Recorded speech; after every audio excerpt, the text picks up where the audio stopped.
CNN Chile y 3xI presentan Pares Impares.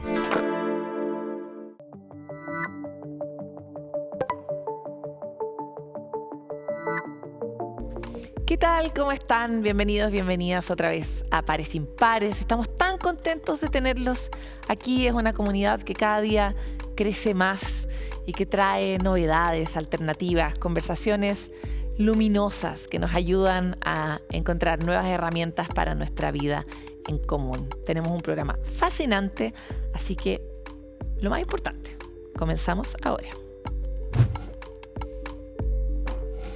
Todavía falta mucho camino por recorrer, no hay que cantar victoria y todas esas frases son muy pertinentes, pero si hay algo que es muy claro, es que el acuerdo de la reforma de pensiones sin duda es una noticia. Es nuevo porque la política en el último tiempo no se podría jactar con soltura respecto de tener muchos acuerdos, porque fue un camino difícil en el que las partes tuvieron que ceder para llegar a un punto. Y por lo mismo queremos hoy contarles esta noticia del acuerdo y lo que cada uno siente cuando llegamos a acuerdos. Revisémoslo en la siguiente nota.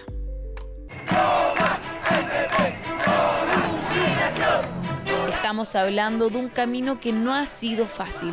No nos quiten más, las pensiones son nuestras. No podemos dejarle a las generaciones venideras un sistema previsional tan macabro, tan perverso como este. Está bueno, hace mucho tiempo que se está discutiendo sobre esto. Mira, las pensiones siempre han sido miserables. La política en este momento es tema de pelea entre ellos nomás y ponerse de acuerdo porque se necesita ese dinero. Más de 15 años han pasado desde que se ingresó la primera gran reforma al sistema previsional. Después de más de una década de discusión, falta de consensos y demanda de cambios por parte de las y los chilenos, el pasado 15 de enero las fuerzas políticas llegaron de forma transversal a un acuerdo, el que fue plasmado en 170 páginas de indicaciones.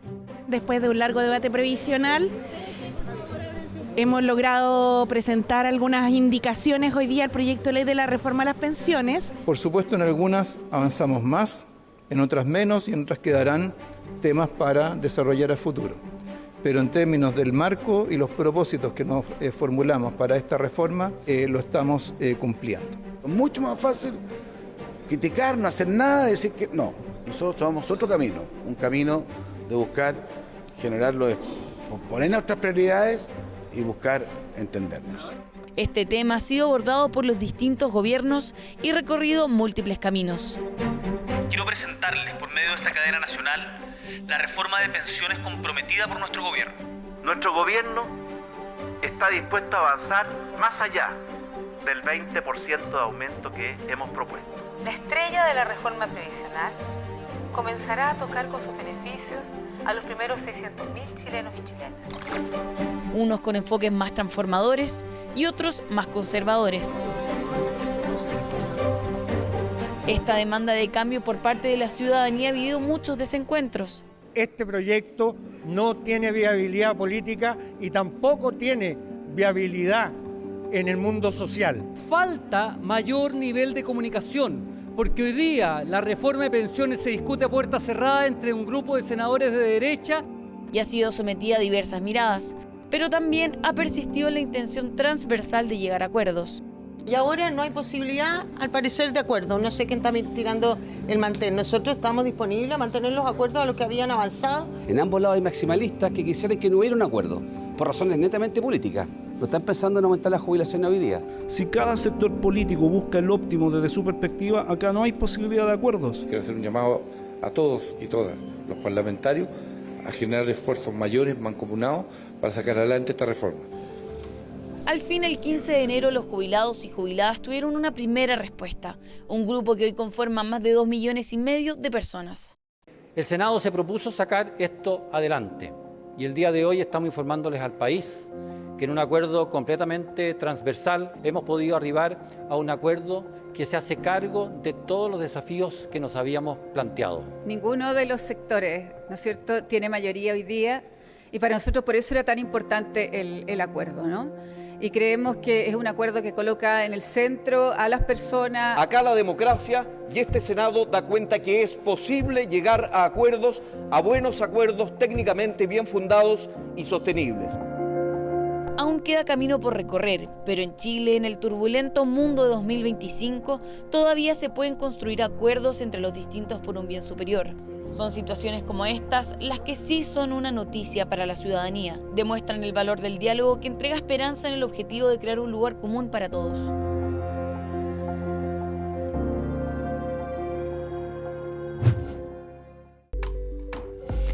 El agua constituye todo lo que está vivo sobre la Tierra y a la Tierra misma. Somos el planeta del agua en el sistema solar. Por eso queremos reflexionar hoy día sobre cuál es la relación que tiene el agua, la disponibilidad de agua, el acceso a agua, con la cohesión social, con nuestra capacidad de estar unidos en un futuro. Revisémoslo en la siguiente nota. Pareciera para muchos un recurso fácil de obtener día a día. Ir al baño, la cocina, tomar una ducha se ve sencillo cuando el agua sale directo desde la llave.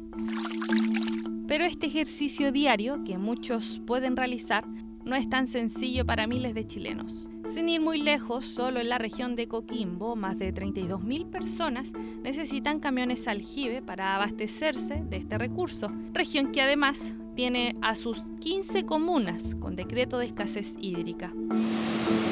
No es casualidad que en dicha región se realizara el seminario Voces del Agua, un espacio que reunió expertos de diversos sectores, todo en el contexto del Encuentro Nacional de Vinculación Social. Y es fácil creer que las soluciones están, que las respuestas están. Están las respuestas técnicas, están las respuestas ecológicas, están las respuestas de las prácticas que hay que cambiar, las económicas, el cómo debería ser la gobernanza. Pero a pesar de que están las respuestas, la crisis hídrica sigue avanzando. Pareciera que nos hemos equivocado entonces de las preguntas. Para eso, 15 representantes de diferentes áreas que expusieron sobre las complejidades plantearon las preguntas que consideran necesarias para poder enfrentar la gestión del agua en nuestro país. Chile tiene agua. ¿Cómo lo hacemos para que alcance para todos? ¿Cómo fomentamos la colaboración en lugar de la competencia para poder garantizar la disponibilidad equitativa de nuestros recursos hídricos? ¿Cuál creen ustedes que es el potencial de la ciencia ciudadana para contribuir al estudio del agua en zonas áridas? ¿Qué más podemos hacer los gobiernos regionales y cuál es el rol de los gobernadores regionales en materia de gestión hídrica de las cuencas de nuestras regiones? En esta cantidad fija de agua que tenemos, que varía en el espacio y el tiempo, la pregunta que yo les quiero dejar es: ¿y si aprendemos a vivir como los astronautas? Si llevamos esa analogía al planeta, lo que estoy diciendo es: tengamos conciencia de cuánta agua tenemos, cuidémosla como lo que es, como un recurso no solo limitado, sino que además extremadamente crítico para múltiples fines, pero además haciendo en nuestros actos, aplicando la máxima conciencia de que cada una de esas moléculas puede servir para múltiples cosas y lo que no tenemos que hacer es ni malgastarla, ni dañarla. Mirar hacia el espacio para copiar un modelo de vida y aprovechar al máximo el recurso disponible. Tener múltiples soluciones y miradas es importante y crucial para la subsistencia de la vida en la Tierra. Y aunque suene lejano, el agua es clave para mantener la cohesión social en los territorios.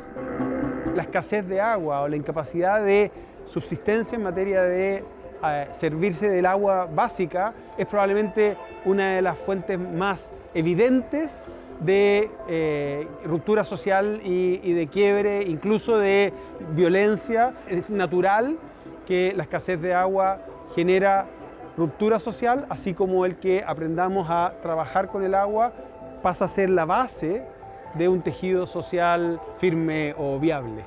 El trabajo desde los territorios es importante porque es ahí donde se ven las consecuencias de la crisis hídrica. Mi hermana estudia en el colegio de La Higuera y ella se levanta todos los días a las 6 de la mañana y pasan a buscar a los chicos de otros pueblos y muchas veces ellos tienen que devolverlos por el tema de que no hay agua en el colegio. De repente 2 veces por semana, incluso a veces más, 2 o 3 veces por semana. Entonces es algo que afecta sinceramente en todo. Desde que se dicta la modificación al Código de Aguas en abril del 2022, entonces se declara este derecho humano al acceso al agua potable y al saneamiento sanitario, pero resulta que todavía tenemos chilenos del orden de 700.000 que están dispersos en zonas rurales o periurbanas que no tienen asegurado este recurso. Muchos de ellos se abastecen por el suministro vía camión aljibe, otros por redes que son precarias de abastecimiento.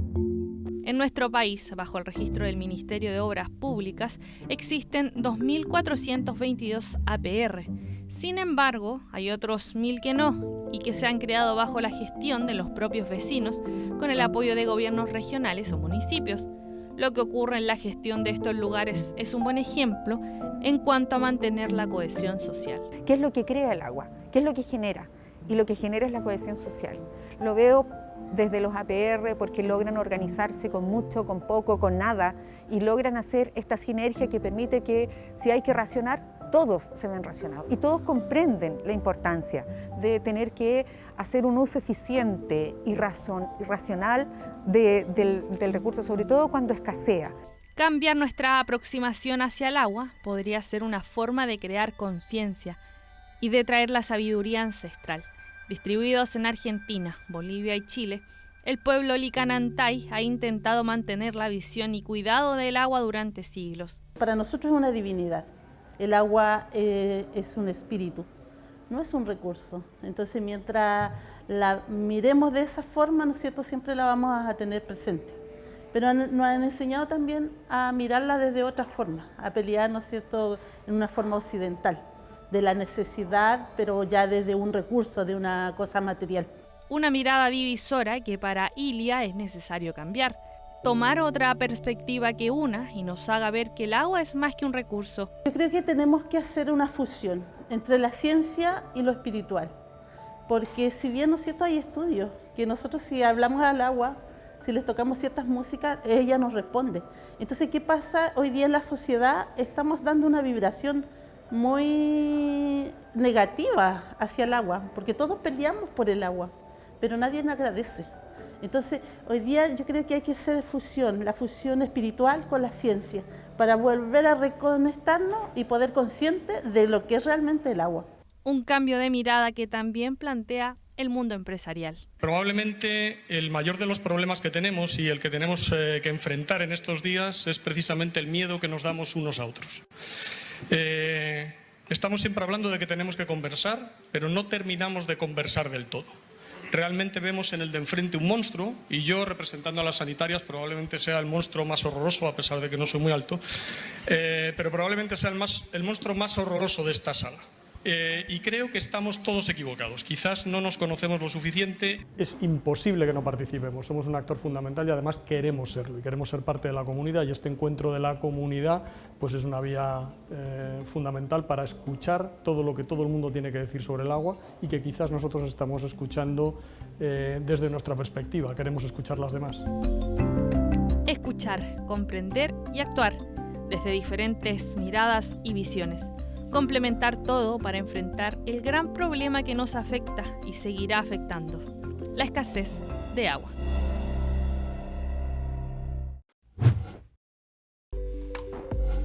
El descanso es algo a lo que todos quisiéramos acceder, sobre todo con el nivel de vida que llevamos, que es tan agitado, es un ritmo que nos enferma muchas veces.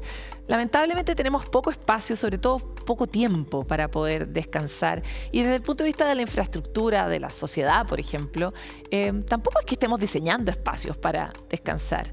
Pero, ¿qué tan importante es bajar las revoluciones, simplemente descansar o no hacer nada para poder estar mejor juntos? Revisémoslo en la nota de Miranda Aspe. Vivimos en la era digital, de la instantaneidad, la velocidad de las comunicaciones, la hiperconectividad y la difusión de los límites entre cada espacio que habitamos. Si bien tiene beneficios, ha impactado en un elemento vital para el bienestar de cualquier sociedad: el descanso. El descanso, el reposo, el ocio son experiencias y espacios fundamentales para la construcción del bienestar de las personas tanto en términos individuales, pero también en términos de la construcción del lazo social y del bienestar más colectivo. Ese descanso en los últimos años ha tendido a ser menos valorado por una sociedad hiperdinámica, hipermeritocrática, acelerada. Es este ritmo el que influye en nuestros vínculos con los demás. Sin duda, sus relaciones con las personas del entorno más cercano se ven afectadas por cuestiones como la irritabilidad, el poco espacio para la conversación, para el diálogo, para sostener la vida cotidiana en el sentido de las relaciones personales. Eso hay que sostenerlo, hay un tiempo para eso, ¿no? Que es un tiempo que no sirve para nada más que para relacionarse con el otro. También es parte de la construcción de experiencias personales de bienestar y de sentido para la propia vida, que también terminan redundando en un bienestar más colectivo. La experiencia inolvidable. Fue fabulosa. Estación Central fue el punto de partida donde 40 personas realizaron un viaje en tren hacia la región del Maule. ¿Cómo impactó ese descanso en su bienestar? Bichuquén fue el destino donde 40 personas mayores descansaron por todo un fin de semana. Gracias al programa Vacaciones Tercera Edad de Cernatur, recorrieron el sur de Chile, saliendo de su rutina y enfocándose en compartir, disfrutar y, por supuesto, descansar. Las relaciones interpersonales ahí funcionan, pero al 100%. Y además que también son viajes culturales, porque nosotros aprendemos mucho de todas las localidades en donde visitamos. Yo viajé con mi marido y son un grupo de 11 personas, 12 amigas. Siempre viajamos juntas. Hemos viajado todo el año pasado, viajamos todos, así que ahora estamos esperando que llegue marzo para empezar a viajar. Por un lado, generan beneficios psicológicos, disminuyen la ansiedad, ¿cierto? En las personas adultos mayores les permite también establecer o estrechar vínculos sociales, no solo con personas que conocen en sus viajes, que son muchas veces acompañantes, ¿cierto?, en los grupos, sino que también con familiares que los acompañan. El programa también permite entregar el mismo beneficio a los acompañantes, que no tienen por qué ser adultos mayores, y a veces pueden ser vecinos, amigas. 809 personas mayores vivieron este tipo de experiencia durante 2024. Una que incluye actividades que los unen y los ayuda a sociabilizar, por ejemplo, jugando a la lota, visitando distintas playas y hasta organizando un baile. Le ha dado la posibilidad a los adultos mayores, a este grupo etario que ha estado tan maltratado este último tiempo por la pandemia, porque sus pensiones no alcanzan, son insuficientes, entonces su salud mental está deteriorada y estos viajes le ayudan a ellos, no sé, a mejorar un poco, a cambiar su hábitat. Que te desconectas del mundo. Son 3 días que tú te desconectas, que te atienden, sales de la rutina, así que es un viaje descansador. Aunque hay periodos más críticos en cuanto a la carga mental y de la vida cotidiana, también la etapa escolar representa un momento importante. Yo creo que algo de esta impronta, digamos, de la competitividad, de la exigencia, del desempeño, por supuesto también permea espacios de formación escolar, espacios universitarios, ¿no? Esta idea de que yo tengo efectivamente que activamente salir adelante o destacar o competir. Esa es la barrera que se quiere romper con experiencias como esta, a través del aprendizaje en el agua con los talleres gratuitos de natación de Renca, donde niños y niñas participan en la época de vacaciones para incluir actividades que los ayuden a relacionarse y a divertirse de una manera distinta. Aprendí más a nadar porque antes me quedaba casi de los últimos, pero ahora llego más rápido. Y siento que es bueno nadar porque hay gente que a veces no sabe y se puede ahogar. Lo he pasado súper bien. Hoy día nos dieron un poquito de tiempo libre, pudimos practicar, tirarnos piqueros. Encuentro que es súper importante traerlo a esta instancia. Aquí los niños comparten con otros niños, hacen actividad física, aprenden, se les da un curso que en realidad les puede salvar la vida en un futuro. Me preocupo harto de que ellos aprendan a sociabilizar, aprendan a compartir, aprendan a trabajar en equipo. Por lo tanto, las herramientas que se les da aquí a los niños es algo que en realidad les sirve en todo aspecto. ¿Sí? El aprender a sociabilizar con más niños, el aprender a compartir son cosas súper importantes en el desarrollo de los niños. La evidencia es clara, no importa si es en la infancia, adultez o vejez.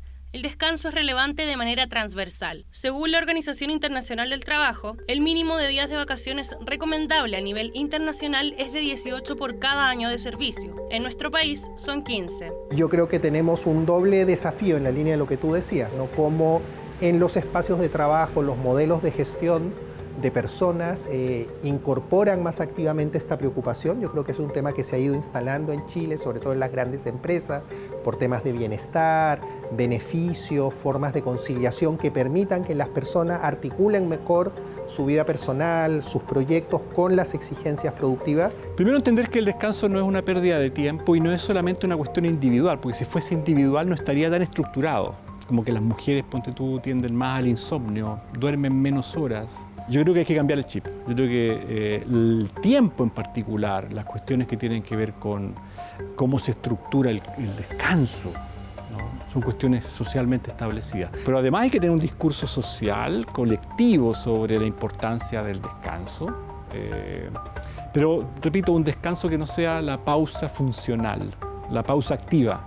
Darnos y buscar el tiempo para el ocio en medio de una sociedad hiperexigente parece una urgencia, y entender que el descanso no solo nos impactará de una manera positiva como individuos, sino que en cómo nos relacionamos con el resto. Vivimos en un mundo globalizado. Todos, a estas alturas, en esta realidad de Chile, ya conocemos a muchos extranjeros que coexisten con nosotros en nuestra vida cotidiana. Sin embargo, a pesar de que es tan cierto que el mundo ya es un lugar multicultural, nos cuesta habitar ese espacio en paz. Veamos por qué el mundo multicultural tiene un valor tan importante y qué podemos hacer para relacionarnos mejor con este. Pedir comida china, ver la última película de Hollywood o salir a bailar salsa son acciones que no nos parecen tan ajenas y que tienen un factor en común. Todas provienen de otra cultura. La multiculturalidad, según el sociólogo Stuart Hall, es el hecho social e histórico de la heterogeneidad constitutiva de cualquier formación social. Es decir, en palabras más simples, la existencia de un contexto donde conviven diferentes culturas. La globalización y la migración han acelerado este proceso. En 2020 habían 281 millones de migrantes internacionales, 3,6% de la población mundial. Y el proceso de integración social puede ser desafiante debido a un problema, la discriminación. En Chile, 30,8% de los migrantes se ha sentido discriminado, según la encuesta Voces Migrantes realizada por el Servicio Jesuita Migrantes y la agencia ECOS. Por eso, las siguientes herramientas nos pueden guiar en esta transformación social. Reconocer y validar costumbres distintas puede ser una opción, mostrando curiosidad por la cultura, por ejemplo, a través de la comida o las celebraciones. Estar abierto a nuevas experiencias y aprender de los demás que son distintos a nosotros puede hacer la diferencia en un mundo cada vez más conectado. Vamos a ir a una pausa en Pares Impares y ya volvemos con más.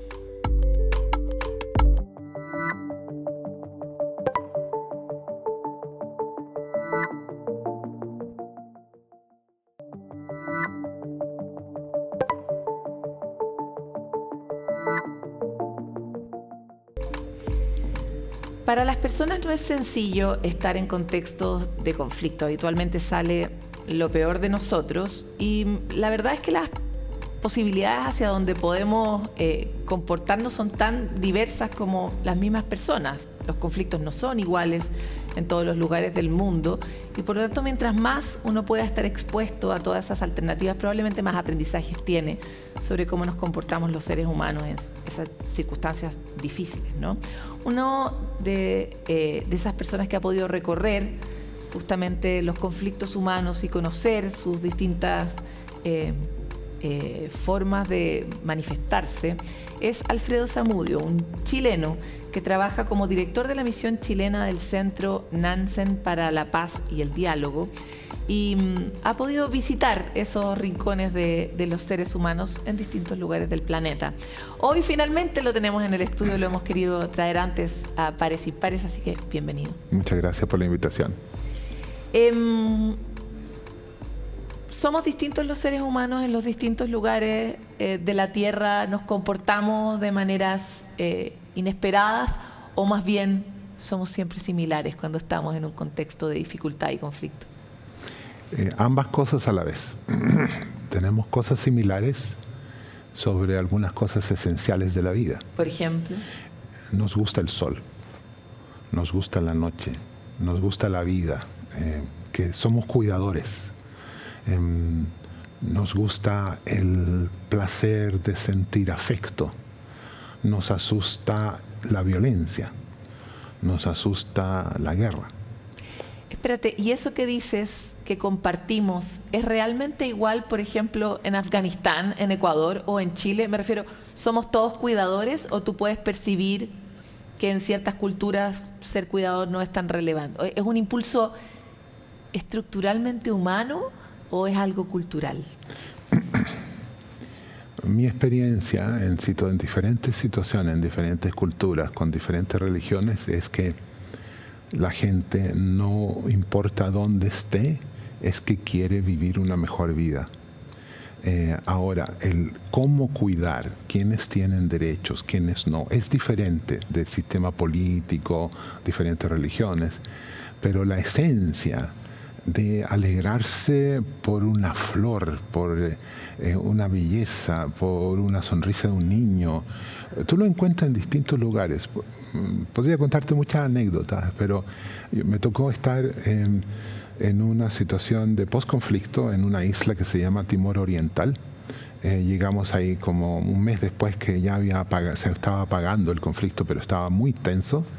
Y unas semanas después yo empecé a ver que la gente empezó a ir a la playa. Esta es una isla, ¿no es cierto? Y la gente no sabe nadar y todo eso, pero usan el mar. Y yo sentí que ahí esas personas estaban viendo como que algo en la comunidad estaba cambiando. Estaban pudiendo hacer algo tan humano como recrearse.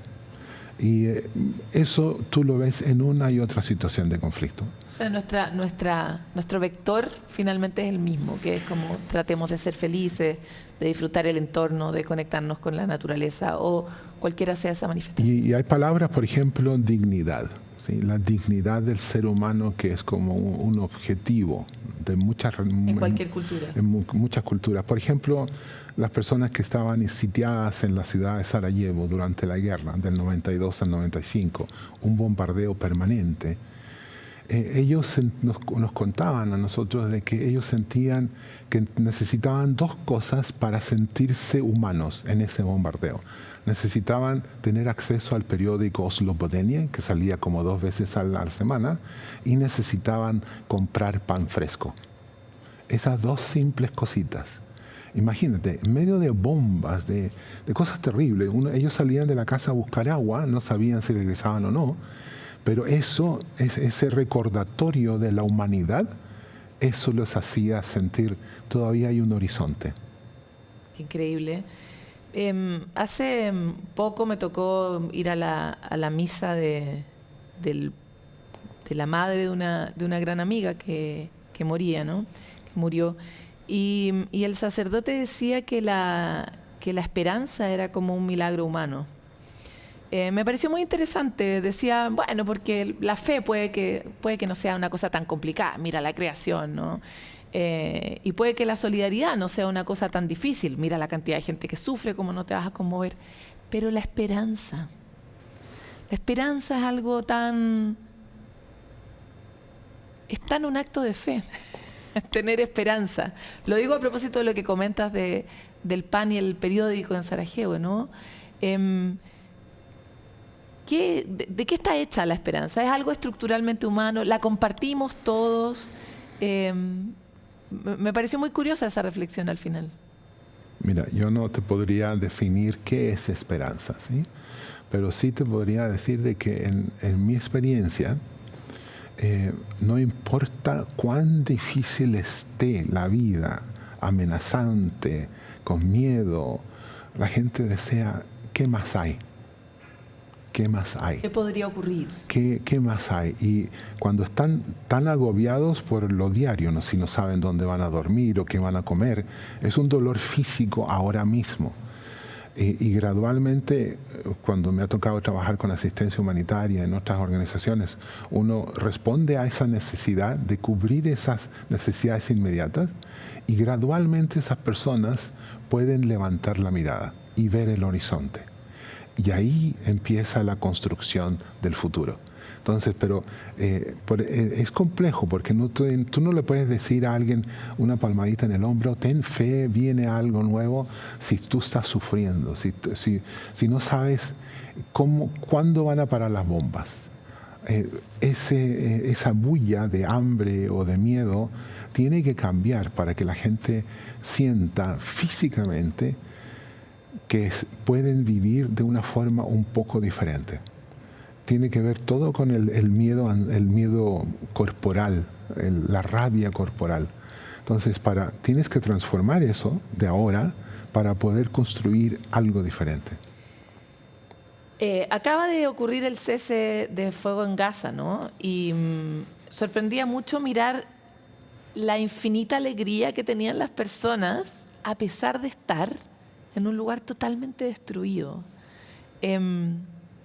Y me encantaría saber cómo, de dónde ves tú que las personas podemos sacar algo cuando la destrucción es muy grande, porque esa destrucción puede estar afuera, como en Gaza, pero también puede estar adentro. No sé, pienso en los niños abusados, por ejemplo, que son muchos en Chile también, y que sienten esa devastación en su propia vida y dentro de sí mismos, ¿no? Entonces, ¿qué has visto tú o qué aprendizaje has logrado recolectar en la vida sobre cómo se reconstruye esa esperanza a pesar de la destrucción? Las dos cosas conviven durante un tiempo, la desesperanza con el anhelo de esperanza. La desesperanza, por ejemplo, de esos niños y niñas y adultos que empiezan a regresar y ven toda su memoria de su edificio, su casa, ahí estaba la panadería, ahí estaba la tienda. Todo eso es polvo, ¿sí? Pero en su memoria está su pasado. Luego viene el reencuentro con sus vecinos, con sus amigos, incluso con alguien que no se portó bien, etc. Viene un reencuentro humano. Viene quién va a tener la responsabilidad de construir el hogar, quién va a proveer. Viene el reencuentro entre ellos, la familia, que ha estado bajo un modo de supervivencia donde todo lo secundario queda secundario, es solamente sobrevivir. Entonces es como después de yo sé, todos ustedes han ido alguna vez a una discoteca, ¿no es cierto? Llegas a la casa y te zumban los oídos. Este zumbido de la vida no sabemos cuánto les va a durar, ¿sí? Pero por eso que la ayuda internacional en una situación así es muy importante, la solidaridad, ¿no? Aunque sea, por ejemplo, en un contexto chileno. O sea, ¿te refieres cuando se te acaba el impulso de la droga de haber logrado sobrevivir, que es como un zumbido de vida? Eso igual algún momento se agota, porque llega la realidad sistemática, lo cotidiano, con toda la dificultad. Y en ese sentido, ¿tú encuentras que la ayuda tiene que engarzar bien con ese tiempo? Y nosotros en Chile, por ejemplo, tuvimos una pandemia. Ya casi la gente como que se ha olvidado, ¿no es cierto? Pero nuestro cuerpo tiene la memoria, ¿no? De qué nos pasó, la gente que falleció, la gente que iba a los hospitales y no tenía ayuda, la gente que pasó hambre. Son tantas las cosas. Y al mismo tiempo, yo tengo la memoria de cómo mucha gente actuó con mucha solidaridad, ¿no? Donde se comportaron bien, hicieron cosas, pero mucho más allá del deber, ¿sí? Y eso todo es parte del cómo uno reconstruye relaciones humanas. Ahora, esa reconstrucción de relaciones humanas, por ejemplo en Gaza, va a ser complejo, ¿no? Se van a demorar 30, 40 años en reconstruir las relaciones entre ellos y ellas y las relaciones con el mundo interno. Y hay otras situaciones en el mundo igual de complejas. Ucrania, por ejemplo, Sudán y otros muchos complejos así. Entonces, el reencuentro no es como un espacio, un momento así como, ya, terminó la guerra y todos nos vamos a la casa y vamos a ser todos felices. La guerra existe aquí.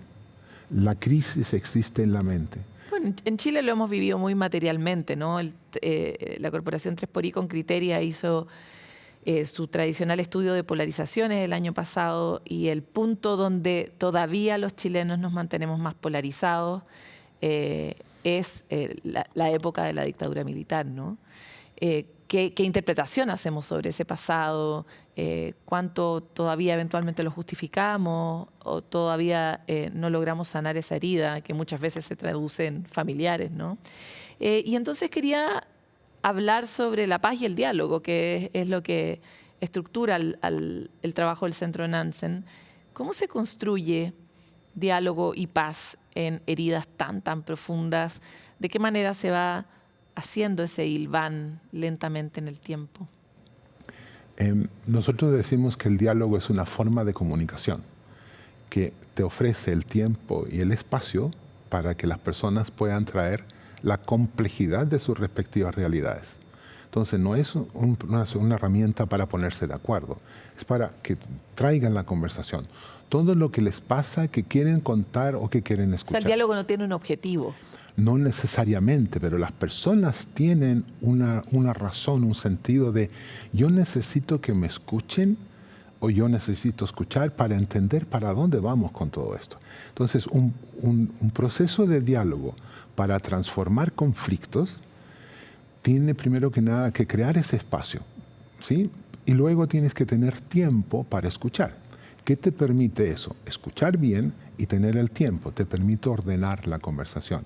Y no es que tú priorices, pero tú con tu contraparte, con quienes están ahí contigo, a tu lado, para conversar, te permiten, ok, ¿cuál de todas estas dificultades es lo que podemos transformar ahora mismo?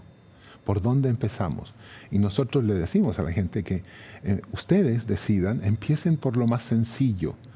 Porque si se van por lo más complejo, se pueden dar un porrazo muy grande. Dame un ejemplo de cómo esto se materializa en lo concreto. Se crea un espacio. Cuéntame una experiencia que hayas tenido. ¿Qué fue lo más sencillo de una experiencia que tú viviste? ¿Por dónde se parte? Para hacerse una idea, porque, por ejemplo, en el caso de nuestro pasado, no sabría qué es lo más sencillo de resolver. Lo más sencillo, no te puedo contar detalles de Chile. ¿Sí? No, hablemos del mundo, hablemos de otros países. No te puedo contar detalles de Chile porque todavía estamos aquí, tratamos de colaborar. Pero sí, en sencillo, mira, cuando uno empieza a ayudar a conversar, las personas dicen, yo quisiera hablar de esto. La otra te dice, no, yo no quiero hablar de eso, quisiera hablar de esto. Entonces, solamente la primera parte es decir, ¿de qué estamos hablando? ¿Ponernos de acuerdo sobre lo que vamos a hablar? No es necesariamente ponernos de acuerdo, sino dar el espacio para que todo exista. ¿Sí? ¿Te das cuenta de la diferencia? Para mí es importante esto y para ti es importante eso. Y está bien, y lo dejas ser. ¿Sí? Y luego la segunda parte es decir, mira, ¿por qué es importante para mí esto?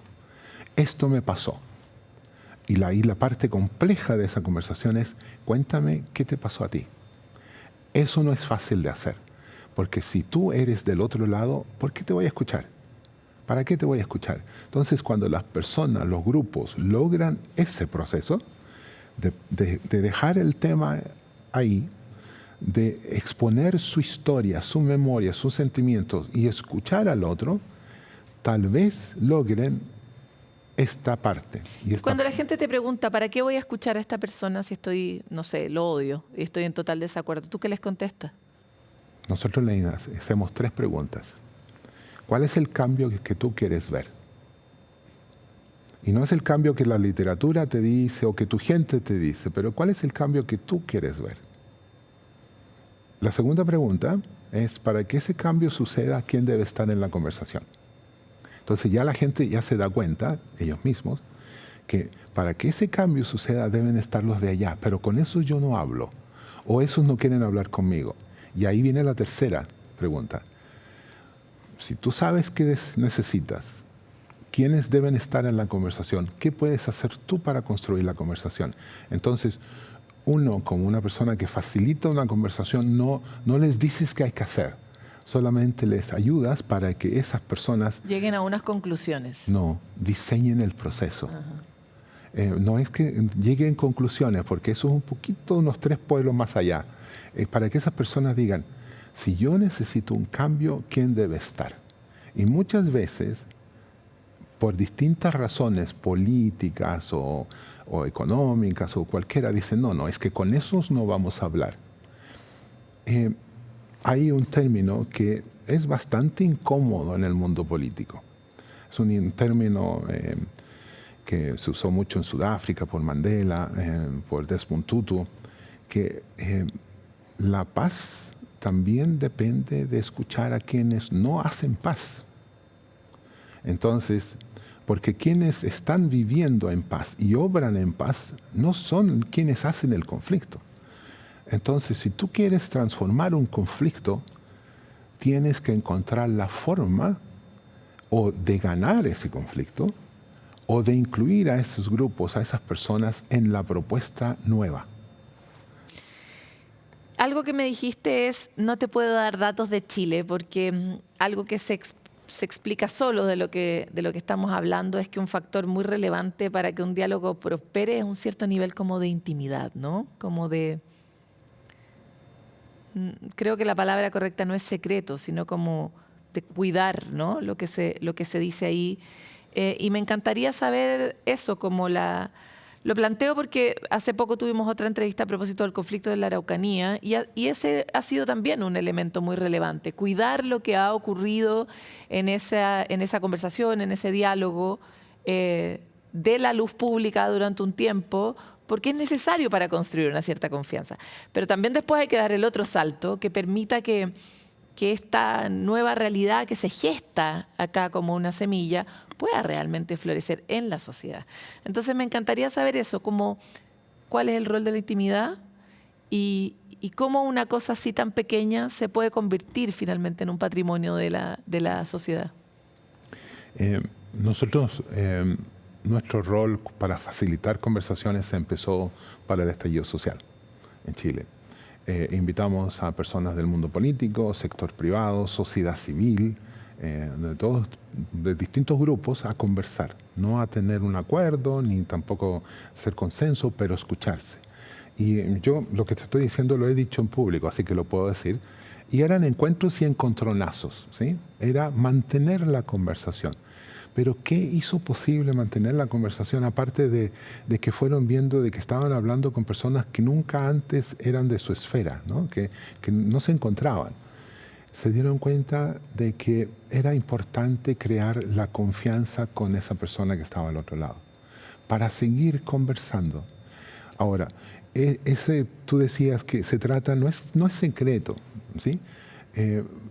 Porque muchos sabían que estas conversaciones entre sociedad civil y el mundo político estaban sucediendo. Pero es a cuidar la conversación. Porque quienes están ahí, algo les sucede.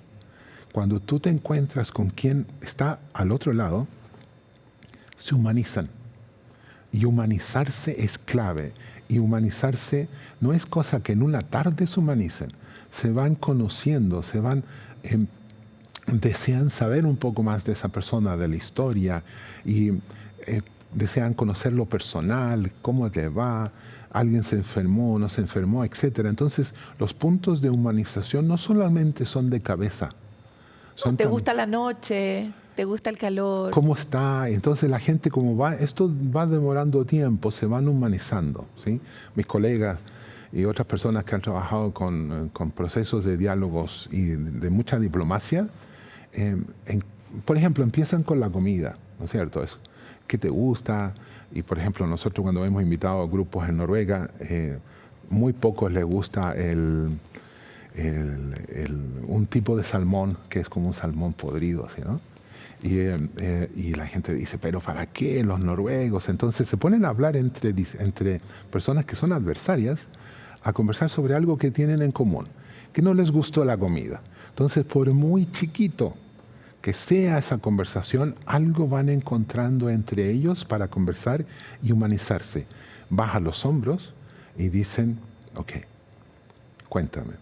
Entonces, un proceso de diálogo no es solamente entre quienes están en la conversación, sino es también quienes yo tengo detrás mío. Entonces, ¿cuánto yo me atrevo a avanzar en construir confianza contigo si yo sé que quienes están detrás mío me van a retar? Entonces, es una conversación, mientras más sólida sea esa humanización, más confianza tienes tú para después hablar con tus bases. Decir, yo creo que esto es posible. Yo creo que esto es posible. Pero ¿y qué herramientas le dan ustedes a esas personas? Porque esas personas lo pasan muy mal, se estresan mucho. Básicamente todos son en algún punto percibidos como traidores, ¿no? Pongo una palabra fuerte porque también la viven así las personas. ¿Qué herramientas le dan ustedes a esa persona que logró cruzar el puente, que logró construir un diálogo, que ya tiene una cierta convicción cuando tiene que realmente darse vuelta y empezar a hacer el otro trabajo? ¿Cómo se puede preparar esa persona? Lo digo porque muchos están viviendo eso hoy día también. A propósito de muchas cosas que están ocurriendo en Chile, entre ellas el debate de pensiones, por ejemplo. Mira, en un pueblo tan polarizado, fragmentado como nuestro país, la polarización no es el problema en sí, sino es cómo conversas sobre tus diferencias, ¿sí? Porque todos vivimos la vida de forma diferente. Tenemos distintas memorias, distintas experiencias del golpe, después, etc. Todos vivimos la vida como podemos, ¿sí? Todos somos parte de grupos políticos, sociales, económicos diferentes. Entonces, si viene un cambio a eso, y viene un proceso de cambio, la gente dice, ¿qué es esto? ¿Cuánto tengo que temer? ¿Me puedo adaptar? ¿Estoy entregando demasiado? Etcétera. Entonces, ¿cómo puedes tú transformar ese miedo, ese temor? Y una parte de esto es que difundir las herramientas de diálogo a mucha gente, no solamente ayudarlos a esas personas que están conversando directamente, sino a ambos lados de las brechas que nos dividen. O sea, ¿ampliar el grupo? No ampliar el grupo, mira, no es solamente el grupo que conversa, sino es llegar a todos los sectores que están divididos y que están en un proceso, interesados en un proceso. Si tú tienes una brecha y tú necesitas o estás construyendo un puente, tienes que lograr que las conversaciones a este lado de la brecha también sucedan. Porque a este lado de la brecha no necesariamente están todos de acuerdo. Por ejemplo, tú mencionabas 3xI. 3xI es un factor muy importante para lograr eso. Donde a este lado de la brecha mucha gente puede conversar, gracias a 3xI. Lo mismo al otro lado. ¿Quiénes pueden ayudar al otro sector a conversar entre sí? Entonces, esas personas van sintiendo que construir un puente no necesariamente niega su propósito, niega su identidad, pero es un cambio. Pero ¿cómo lo construyes? Entonces los puentes no los construyes desde el medio de la brecha, los puentes los construyes desde cada sector. Me encantaría saber cuál ha sido experiencia que para ti ha sido transformadora y conmovedora, algún aprendizaje que hayas podido recibir en todas las distintas situaciones que has vivido como dentro de este trabajo. Tendría que pensar un momento porque se me aparecen imágenes de varios continentes. Pero lo más cercano aquí, por ejemplo en nuestro país, cuando hacemos talleres, que es diferente a facilitar un diálogo, pero solamente talleres donde es la entrega de herramientas y la vivencia de dialogar aprendiendo. Han sido muchas las ocasiones. Hemos hecho 150 y tantos talleres hasta el momento, 2.500 personas. Con las 7 universidades en la Araucanía, 10 universidades aquí en Santiago y en otros lugares. Mucha gente que ha puesto lo mejor de sí para hacer lo posible. Hemos tenido mucha gente que se dicen, mira, Paloma, por ejemplo, nunca pensé que iba a hablar con alguien como tú. Persona de este lado político o social, y le dice a la persona que está al lado totalmente opuesto, nunca pensé que iba a hablar con alguien como tú. Y ahora te veo diferente. Y eso para nosotros nos dice, es posible. Y este acercamiento, este reconocimiento, lo hemos logrado en estos talleres que duran 2 días, 16 horas académicas. Entonces, lo que vemos en Chile es que Chile está en una situación reversible. Todavía es posible cambiar. Tú cuando dices eso, ¿tú has visto alguna tendencia? Nos cuentas que partieron en 2019, estamos en 2025. ¿Tú has visto que esa tendencia de estar más disponibles hacia el diálogo ha aumentado, ha decrecido? Lo planteo porque Chile parece estar en un momento que va como para el otro lado de lo que están ocurriendo en distintos lugares del mundo. Entonces, como que a veces sorprende por qué en este país uno podría, no sé, estar llegando a un acuerdo en la reforma de pensiones mientras están más bien rompiendo puentes en otros lugares del planeta. Chile tuvo un proceso con mucho miedo, mucha rabia en octubre de 2019 hacia adelante. Sucedieron diferentes cosas como para lograr un proceso para escucharse. El proceso constituyente, los dos, no logró un propósito de construir un documento, pero logró un proceso de escucharse de cierta forma. Algunas conversaciones fueron por primera vez escuchadas. Ahora, no nos pusimos de acuerdo, pero en el proceso mucha gente ha tenido la reflexión de que somos capaces de transformar lo que nos pasa en una forma democrática. A mí me pasa que yo escucho mucho a ciertos políticos, líderes sociales, etcétera, con lenguaje dialogante. Y hay otros y otras que no lo usan. Pero entonces aquellas personas que han asumido, que han escuchado este lenguaje de diálogo, de transformación, de no necesariamente ponerse de acuerdo, pero te quiero entender, eso cambia. Cambia la dinámica. O sea, podríamos decir que la tendencia es positiva en términos generales. Nosotros tenemos que ser prudentes, no me toca decir la tendencia, porque nosotros no tenemos datos, tenemos solamente circunstancial. Pero lo que nosotros escuchamos es que la gente desea ser escuchada. Bueno, las encuestas dicen lo mismo. Me gusta lo que dices de los procesos constituyentes, porque se ha convertido como en una frase típica en cualquier revisión de ese proceso y todo el mundo lo asocia a la idea de un gran fracaso, porque no tuvo el resultado que esperábamos, ¿no? ¿Sientes tú que esos dos procesos son simplemente un gran fracaso? Son un aprendizaje de cómo construir una conversación para reparar tantas emociones. Mira, yo también fui víctima de la dictadura. Mi padre también. Yo tengo amigos que fueron asesinados. Esos 17 años de dictadura no se sacan fácilmente de las paredes de nuestro país. Mucha gente dice, no, es que a mí no me afectó, no es verdad que la dictadura sigue viva. Tal vez no, pero ¿qué tal si conversamos sobre eso? Conversemos sobre eso.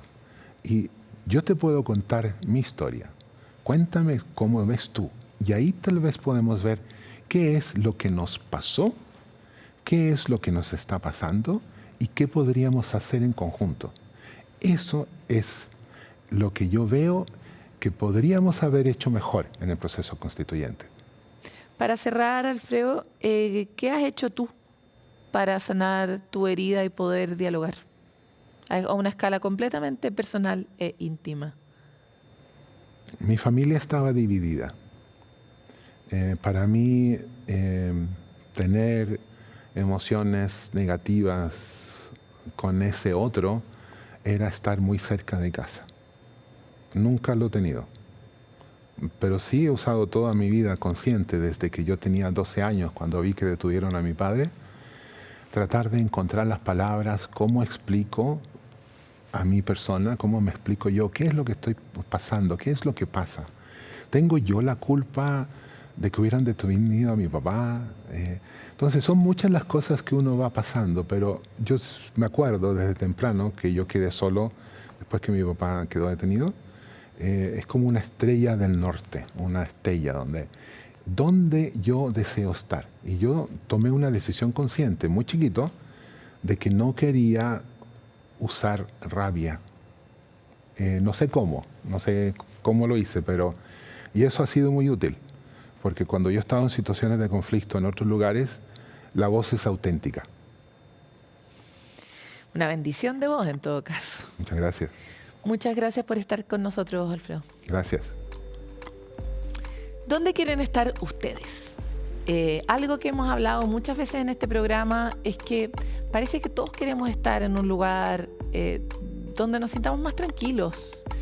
A veces las pretensiones son muy concretas y muy humanas, pueden sonar pequeñas, ¿no? Pero poder caminar tranquilos, que nuestros hijos crezcan sanos, sentir la felicidad de encontrarse con otro, a veces tal vez en una sonrisa en la calle con un desconocido. Anhelamos ese lugar que alguna vez hemos sentido y la mayoría de nosotros queremos que esa sea nuestra cotidianeidad, ¿no?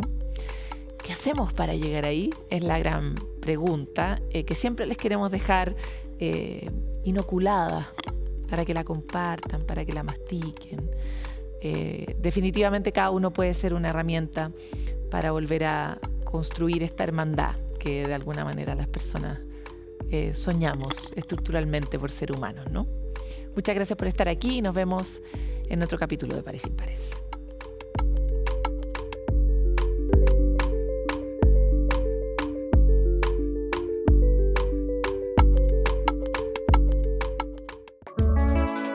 Pares Impares fue presentado por CNN Chile y 3xI.